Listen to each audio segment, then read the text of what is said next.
Hello, my name is Michaela Blyde. I'm part of the Blackfern Sevens, and you are watching the Women's Rugby Show. Hello, and welcome back to the Women's Rugby Show. I'm Sam Byron, and today I'm here with another special edition of the show. It's another TWRS Presents. It's another exclusive interview, and once again, it's with an Olympian. This one's from Team USA, an Olympic Sevens star, and also a TikTok sensation. That's right, it's Team USA's Ilona Maher. Before we get into the video with our chat with Ilona, make sure you like this video, subscribe to us on YouTube, check us out across all social medias. Have you done all that? Well, let's get into the video.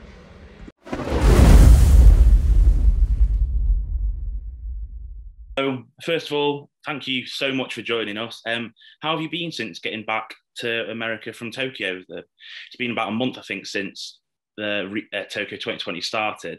So how have you felt since you've got back? I mean, I felt good. It's been good to be with the family and just hanging out. And I think not focusing on rugby for a little bit has been fun. So just kind of being a normal person, doing what I like to do. So, yeah. Does it feel weird seeing the Paralympics on at the moment after you've literally just been there? There was their opening ceremony the other day. I noticed you put on TikTok, it's been a month since the Olympics opening ceremony. So how weird does it feel seeing them in your position now? Not weird at all. Very excited. I train with a lot of those individuals at the center I train at. So it's just been super excited to see them, and hopefully they get to experience it as well and use it as a great platform like I did.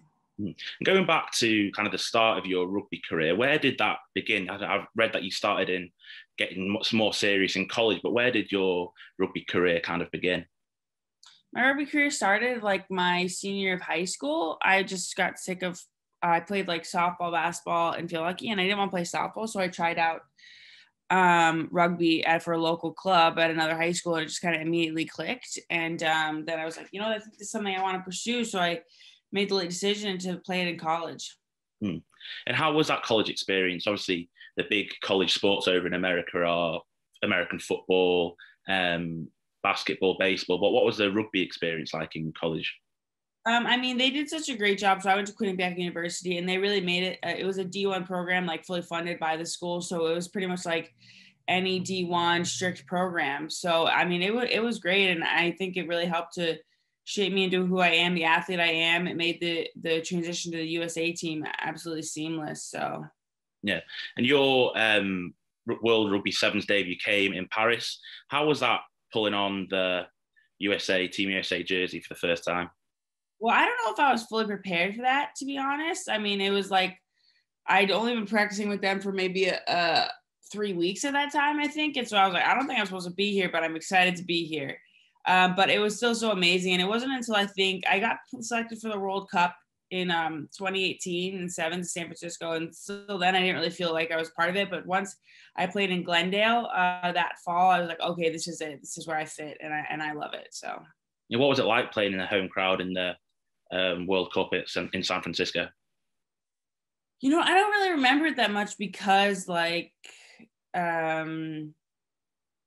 just didn't feel like I was still part of the team yet because I was just so new. So it felt like very fresh, and I was kind of like, I knew I would only play like maybe 1 minute here and there, whatnot. So it was still very cool, but it was kind of like a little small introduction to rugby, to the rugby team. Yeah, and then obviously you mentioned that you played a few other sports growing up, softball. Did you ever dream of going to an Olympics when you were younger? Was that anything you had aspirationally? I think that like everybody who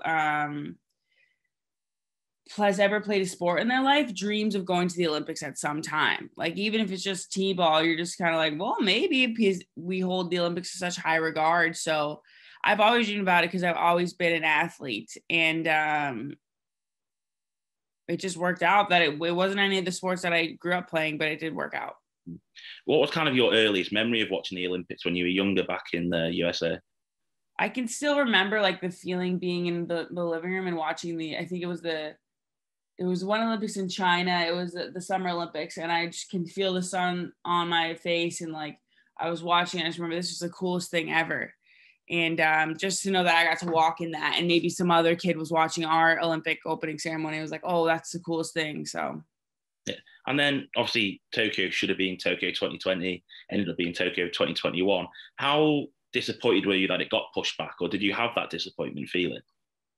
I think we all have that disappointed feeling because there are some people who are probably like, it was great because they got injury time and they could recover from the injury. But I mean, for you, it's like you work so hard and then, oh, it's going to happen. It's going to happen a year from now. Like you've already worked so hard. You've been through so many conditioning sessions, so many times where you've been tired and, you know, whatever else, stressed. And you're like, okay, I'll just do it for the Olympics. And then it gets pushed back and like, wait, I have to do a whole nother year of this stressed out, being tired, doing conditioning sessions. So it was really tough. But it just, I think gave us another year to practice and be with each other, which was great. And how tough was the build up, like the intense build up coming into Tokyo? I think the Great British girls are in camp for a long time away from families. And so were New Zealand. What was it like over it for Team USA? I mean, it was kind of training as normal. It was just a lot of training. That was the thing. It was like, you know, we weren't really able to go anywhere. So it was just a lot of inter-squad scrimmages, training with each other. But it was a time where we really got to know each other, I think, and like got really bonded as a team. And we all became, you know, pretty much family by the end of it.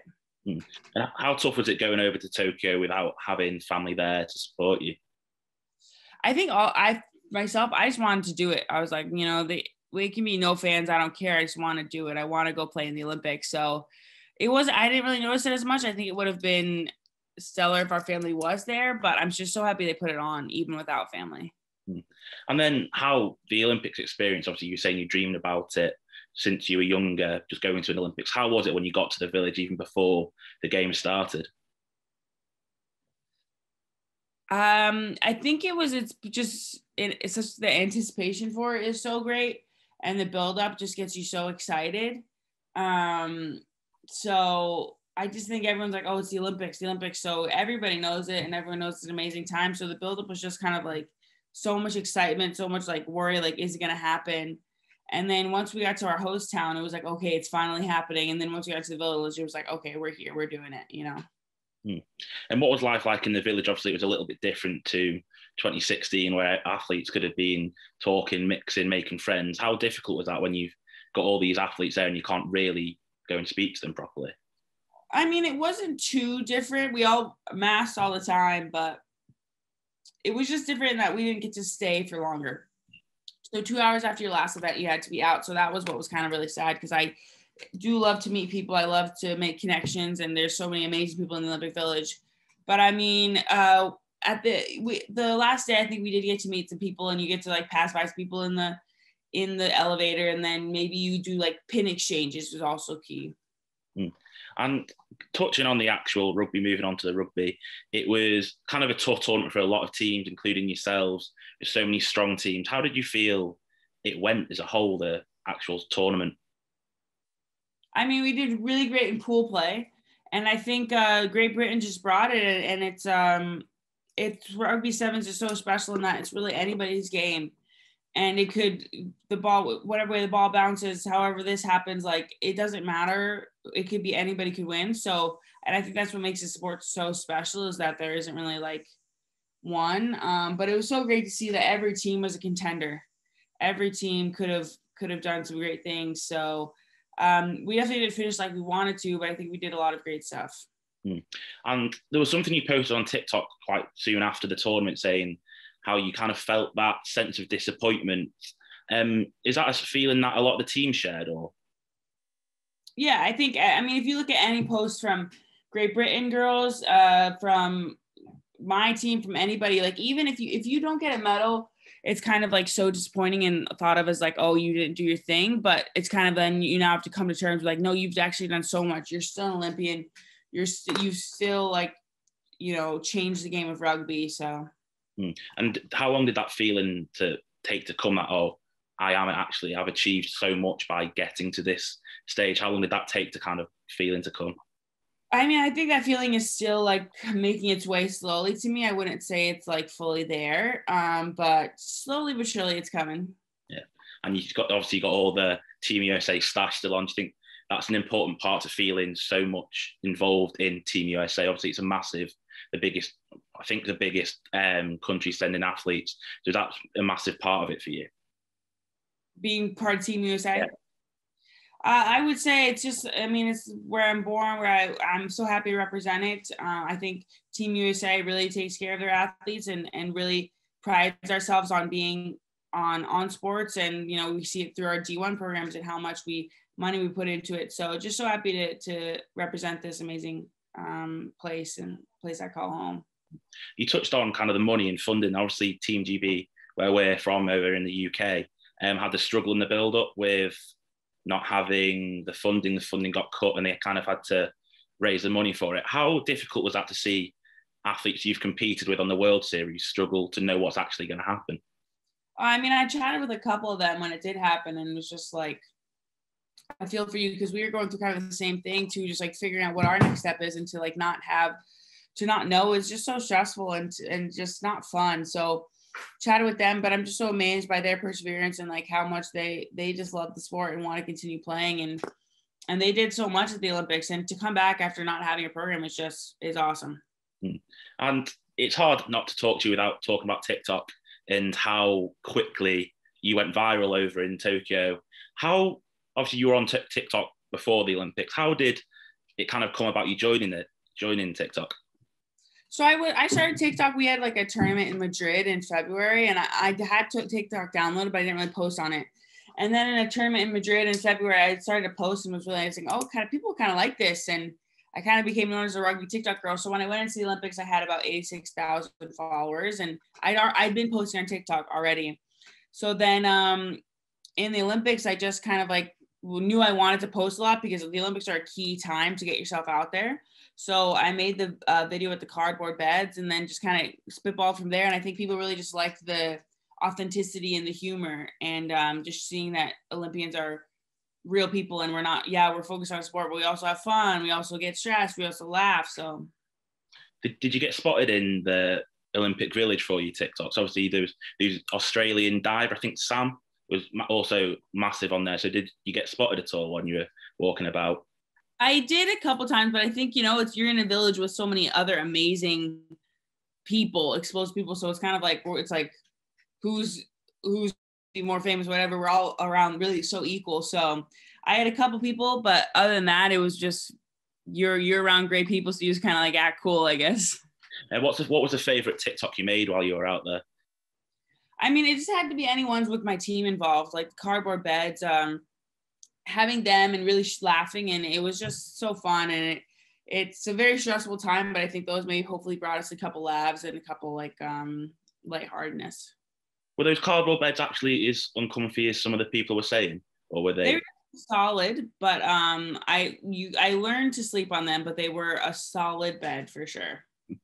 And what kind of your favorite interaction you've got from those TikToks? Obviously, it's got you a lot of internet kind of fame since they've been taken. So what's kind of your favorite interaction that's come from any of them? I mean, it's just fun to see like people all of a sudden following that I've always followed. Some fun TikTokers who all of a sudden are like, oh, this girl's, they follow me too. And then I had a great interaction with J-Lo and whatnot. So that's been the fun thing. But honestly, I love the people on the street now, even in Burlington, Vermont, where I'm from, who are just like, oh, you're the TikTok girl. That's, I think, more special to me than maybe the famous people. So does it feel weird to get recognized, someone on the street, for kind of not playing sport, but being a TikToker? No, not really, because I think that's the way it's going now. It's like social media, TikTok is so key. That's how you're going to get your brand, how you're going to get your sport out there. So I don't mind it. I think it's funny that TikTok is the platform that's helped me. But I love it. And I think I want to keep doing it because it can really help this sport grow. Mm-hmm. And what kind of is next for you in both yourself is in TikTok, but also in rugby as well? I will be going back and playing with the USA team. I think right now we have like Dubai planned in December, and maybe some 15s on the horizon, but it's kind of an interesting time as well because COVID's still present and still canceling some tournaments. So we'll see. Obviously, there's the 2 World Cups next year, the 7th World Cup and a 15s World Cup. Do you fancy a chance at both of them? I was just talking to the 15s coach yesterday. So we'll see. It's just hard when, to split your time between 7 and 15 because you want to give your 100% to one of them. So it's like, do I give 70-30, 40-60, 50-50. So we'll see. But right now I'm definitely focused on sevens, but 15s was definitely my first love. And looking over to Paris 2024 as well, it's only 3 years away. It's kind of a more shorter cycle. How do you feel that your prep will be heading into that? When will that prep start? I think, we put so much emphasis on the Olympics. And for me, I've learned like it's so much that journey there, and that those little terms beforehand that are so important. The Olympics are great. They're amazing, but it's not going to be everything. So it's just going to be right now is focusing like, tournament to tournament, playing as best I can. And then if Paris 2024 happens, it'll be great. So I'm excited. And obviously, there's a fair few USA Eagles playing over in England at the moment. Gabby Cantona at the Chiefs, a fair few others. Have you ever fancied coming over to England for a 15 season? I was just talking to the GB girls about it, and they're like, all right, well, if you come over, you got to play for the Wasps. So I was like, I guess I have to play for the Wasps to come over. I do love watching their games, and I wouldn't mind it. I think it would just be so fun to get to play rugby somewhere else and learn so much more. Were you speaking to Abby Burton about that and Meg Jones? Yeah, Abby Burton, Meg Jones, Celia Kwanzaa. We were all just like, we were exchanging kit one day. So they're like, and I was like, we don't know what our next step is going to be. So I said, I might want to play in Europe sometime. Like, all right, you got to come over and play for the Wasps. So Wasps, send me a contract. And talking about kit, obviously the bucket hat was one of the things you kind of would, your image during the TikTok. Have you ever thought about bringing out your own range of bucket hats? I've thought about it, but it's hard to figure out what my look would be, I guess. It's like, this is so much it. So I got to figure out my own look, my own style, I guess. Yeah, perfect. So thank you so much for chatting to me today. Really enjoyed it. And I hope we'll see you over in England, maybe playing for Wasps, maybe playing 15s. USA Eagles coming over as well in October. They're coming over. So some of them are already over there. Yeah, some of them are still. Some of them are. Yeah. So thank you so much for chatting to me, and enjoy the rest of your day. Thank you. Bye.